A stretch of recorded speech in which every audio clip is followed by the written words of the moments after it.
संदेश बुलंदतोफ TV news. 17 लाखांचा filter plant वर्षभरापासून बंद, कापडण्यात घागर नळाला लाव आंदोलन। कापडणे ग्रामपंचायतीमार्फत सुमारे 17 लाख रुपये खर्च करून उभारण्यात आलेला आरओ फिल्टर प्लांट वर्षभराचा कालावधी उलटूनही सुरू न झाल्यानं ग्रामस्थांचा संताप पुन्हा एकदा रस्त्यावर आला। स्वच्छ पाणी पुरवठा संघर्ष समितीच्या वतीनं आज फिल्टर प्लांटच्या ठिकाणी अनोख्या पद्धतीनं घागर नळाला लाव आंदोलन करण्यात आले। आंदोलनाच्या सुरुवातीला फिल्टर प्लांटचं पूजन करून त्याला फुलहार अर्पण करण्यात आला आणि त्यानंतर प्लांटच्या नळाला प्रतिकात्मक घागर लावण्यात आली। वर्षभरापूर्वी आंदोलन केल्यानंतर संबंधितांकडून फिल्टर प्लांट महिनाभरात सुरू करण्याचं आश्वासन देण्यात आले होते। मात्र वर्ष उलटूनही प्लांट सुरू न झाल्यानं ग्रामस्थांमध्ये तीव्र नाराजी आहे। दरम्यान आंदोलनाचा इशारा दिल्यानंतर प्लांटच्या दुरुस्तीचं काम सुरू करण्यात आल्याचं ग्रामस्थांचं म्हणणं आहे। मात्र मोटारी जळालेल्या असल्याचं समोर आले असून दुरुस्ती सुरू असतानाच एका कर्मचाऱ्याला विजेचा करंट लागल्याची घटनाही घडल्याचं सांगण्यात आले।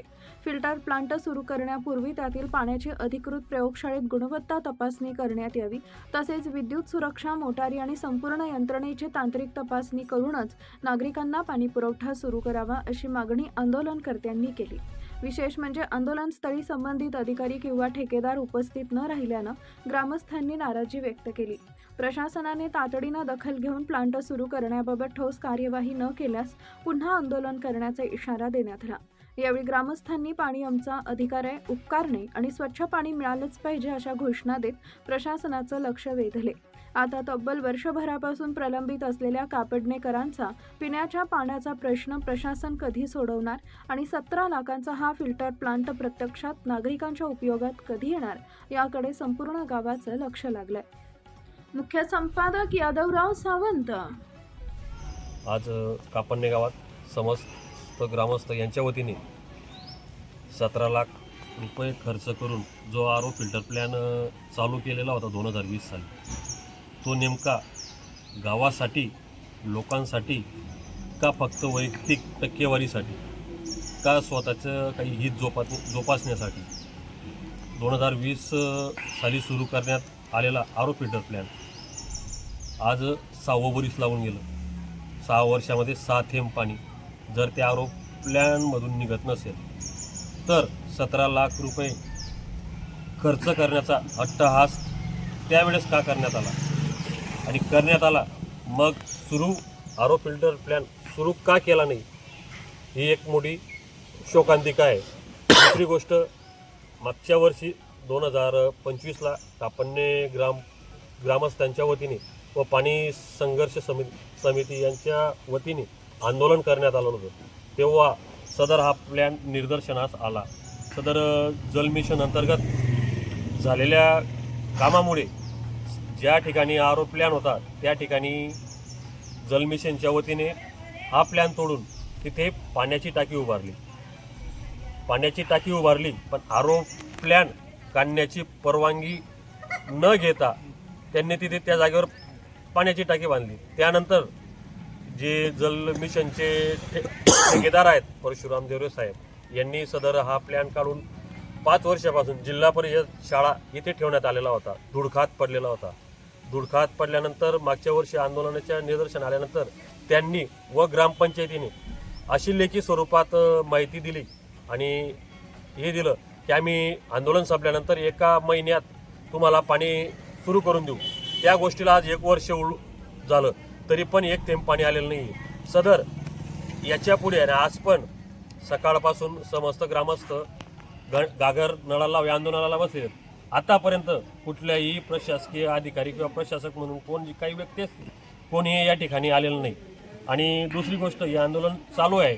उद्या उठून जर आंदोलन किंवा ग्रामपंचायतीने प्रशासकांनी जर दखल नाही घेतली तर आम्ही उद्या BDO साहेब, कलेक्टर साहेब, CO साहेब यांना निवेदन देऊ। निवेदन दिल्यानंतर त्याची जी पुढची कारवाई सदर आम्ही कापडणे ग्रामपंचायतीवर 17 लाखाविरुद्ध केस करणार आहोत, ही आमची पुढची दिशा असेल। बस आज आमच्या कापडणे गावात आम्ही सर्व ग्रामस्थ व शुद्ध पाणी पुरवठा संघर्ष समिती या ठिकाणी ग्रामपंचायत कार्यालयाजवळ असलेल्या फिल्टर प्लॅन्टच्या बंद कामाजवळ आमचं सर्व ग्रामस्थांचं धरणे आंदोलन व घागर नळाला लाव हे आम्ही आंदोलन पुकारण्यात आलेलं आहे. आमच्या कापडणे गावात धुळे तालुक्यातील सर्वात कापडणे मोठे गाव असून सर्वसामान्य लोकांना मूलभूत आम्हाला शुद्ध पाण्यापासून संपूर्ण गाव अनेक वर्षापासून वंचित आहे. आमच्या गावातील सर्वसामान्य कुटुंबातील गरीब लोक असतील, मजुरी करणारे लोक असतील, शेतकरी असतील, व्यापारी असतील, सर्वांना गरीब श्रीमंत सगळ्यांना आज अनेक वर्षापासून विकतचं पाणी घ्यावं लागतं आहे. अशा अनेक समस्या आम्हाला सामोरे जात असताना आमच्या कापडणे गावात अगोदर 3 कोटीची योजना आली, पण त्या योजनेची संपूर्णपणे त्या योजनेचा बट्ट्याबोळ झाला. त्या योजनेमुळे आमच्या कापडणे ग्रामस्थांना शुद्ध पाणी मिळाले नाही. त्यामुळे आम्हाला आता थोड्याच दिवसापूर्वी 3 वर्षापूर्वी कापडणे ग्रामपंचायतीला जलजीवन मिशन योजनेअंतर्गत 9 कोटी खर्च करून पाणीपुरवठा योजना मंजूर करण्यात आली होती. पण त्या पाणीपुरवठा योजनेत अक्षम्य त्रुटी असल्यामुळे जिथं पटेल तिथं पाईपलाईन टाकण्यात आल्या, जिथं पटेल तिथं ट्रीटमेंट प्लॅन करण्यात आला व हे जे संबंधित पाणीपुरवठा समिती होती, ग्रामपंचायत पदाधिकारी होते, त्यांनी कुठल्याही प्रकारचा योग्य पाठपुरावा न केल्यामुळे आम्हाला त्या 9 कोटीच्या योजनेचा संपूर्ण बोजवारा उडाला असून त्या योजनेतनं सुद्धा आम्हाला 9 लिटरसुद्धा पाणी ग्रामस्थांना आजपर्यंत मिळालेलं नाही. एवढा आम्हाला संघर्ष करत असताना आम्हाला 5 वर्षापूर्वी आमच्या कापडणे ग्रामपंचायतीने 17 लाख रुपये खर्च करून एक फिल्टर प्लॅन्ट मंजूर करून आला, ज्याच्यात सर्वसामान्य माणसांना फुकट तर नाही पण 5 रुपयाचा कॉईन टाकून 10 रुपयाचा कॉईन टाकून पाणी देऊ असं आम्हाला सांगण्यात आलं होतं व ते फिल्टर प्लॅन्ट 17 लाख रुपयाचा गडीवर बसवला होता. पण त्याच्यातनं तो संपूर्णपणे फेल झाला, तिथून कोणालाही पाणी मिळालं नाही व तो प्लॅन्ट अक्षरशः भंगारात आमच्या शाळेत टाकण्यात आला. पण आमच्या संपूर्ण जागृत ग्रामस्थांच्या व संघर्ष समितीच्या सर्व तरुणांच्या पुढाकारामुळे तो आम्ही मागील वर्षी आंदोलन केलं. त्यावेळेस आम्हाला ज्या संबंधित जे जलजीवनचे ठेकेदार होते व जलजीवन मिशनचे अधिकारी असतील, BDO असतील, संबंधित सर्व प्रशासनाने आम्हाला लेखी स्वरूपात आश्वासन दिले की आम्ही 1 महिन्याच्या आत तो फिल्टर प्लॅन्ट चालू करून देऊ व ग्रामस्थांना 5 रुपये टाकून पाणी उपलब्ध होऊन जाईल. पण त्या घटनेला आज 1 वर्ष झाला असून कुठल्याही प्रकारचं पाणी मिळत नसल्यामुळे आम्हाला आज पुन्हा एकदा या ठिकाणी आंदोलनाचा पवित्रा घ्यावा लागत आहे. तरी आम्हाला सर्व ग्रामस्थांना या समस्येवर तात्काळ जर तोडगा नाही निघाल्यास आम्ही यापेक्षा तीव्र स्वरूपाचं आंदोलन करू व या संपूर्ण प्रशासन व ग्रामपंचायत पदाधिकारी जबाबदार राहतील ही सर्वांनी नोंद घ्यावी.